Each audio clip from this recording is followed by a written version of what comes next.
ഉമ്മയെപ്പോലെ നമ്മളെ സ്നേഹിക്കുന്ന വേറൊരാളും കൂടി ഉണ്ട്. അത് നമ്മളെ ഉപ്പയാണ്. ഉപ്പാന്റെ മുഖം മനസ്സിലേക്ക് കൊണ്ടുപോകും. ഉപ്പാൻ ഓർമ്മ വരുന്നില്ലേ? ഉപ്പ എപ്പോഴും ഗൗരവത്തിൽ നടക്കുമായിരിക്കും. പക്ഷെ വല്ല ഗൗരവമൊക്കെ ആണെങ്കിലും ആ ഉപ്പാന്റെ മനസ്സ് നിറയെ നമ്മളോട് സ്നേഹം. കാണാൻ വലിയ സൗന്ദര്യമൊന്നും ഉണ്ടാവില്ല. കാരണം നിങ്ങൾക്ക് വേണ്ടി ജീവിച്ചപ്പോ, നിങ്ങൾക്ക് വേണ്ടി വെയില് കൊണ്ടപ്പോ ഉപ്പാന്റെ സൗന്ദര്യവും ഉപ്പാന്റെ ആരോഗ്യമൊക്കെ പോയിട്ടുണ്ട്. പക്ഷെ അതുകൊണ്ട് തന്നെ ചെറിയ പ്രായത്തിൽ സ്കൂളിൽ മദ്രസയൊക്കെ പോകുമ്പോൾ ഇതെന്റെ ഉപ്പയാണെന്ന് ചങ്ങായിമാരോട് പറയാനൊരു മടിയലുണ്ടായിരുന്നു. എന്ത് മടിയുണ്ടായിട്ടെന്താ കാര്യം? ആ ഉപ്പ ക്ഷീണിച്ചു പോയത് നമുക്ക് വേണ്ടിയാണ്. ആ ഉപ്പ മെലിഞ്ഞു പോയത് നമുക്ക് വേണ്ടിയാണ്.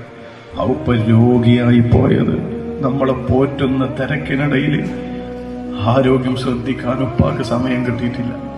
പാവാണ് ആ ഉപ്പ. ദുനിയാവിൽ കുറെ സുഖിച്ചിട്ടൊന്നുമില്ല, കുറെ സന്തോഷിച്ചിട്ടൊന്നുമില്ല. ഒരുപാട് കഷ്ടപ്പാടുകൾ ബാക്കിയാക്കിയിട്ടാണ് പോയത്.